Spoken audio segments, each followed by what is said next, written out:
Hello, I'm Rob Schumacher, designer of the Dashboard Portable Workshop, and today I'm going to show you how to install a saw guide on the pivoting rail guide brackets. We have a pivoting side and a fixed side.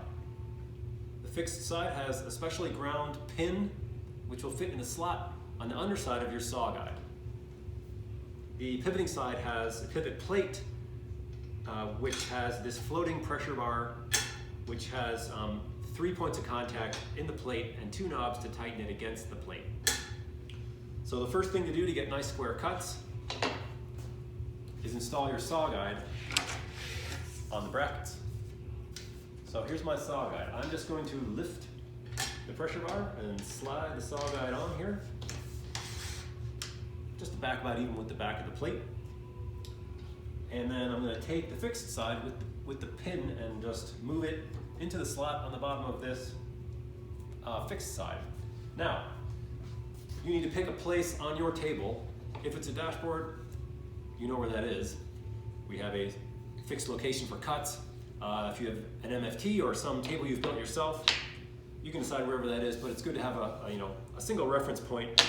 I like to use bench dogs and a couple of setup arrows that are part of the dashboard system to position the saw guide. So everything's based off the holes in the table and the saw guide itself.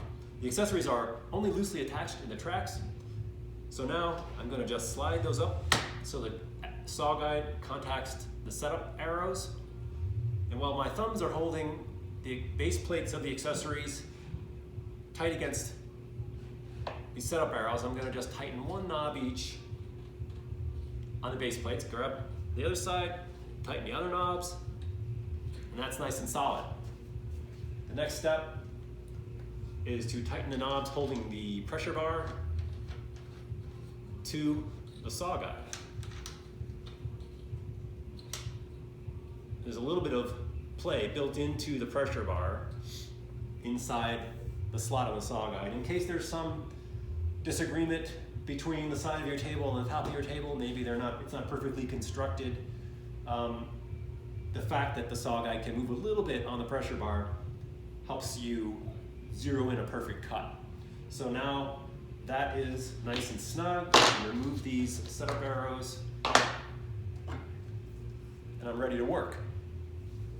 So the way this works now, when I lower this saw guide, it should drop right on this pin with no need for any kind of lateral adjustment from me. That's how we know we've got a nice square cut coming. So I'm just going to take this one finger and it drops right on the pin.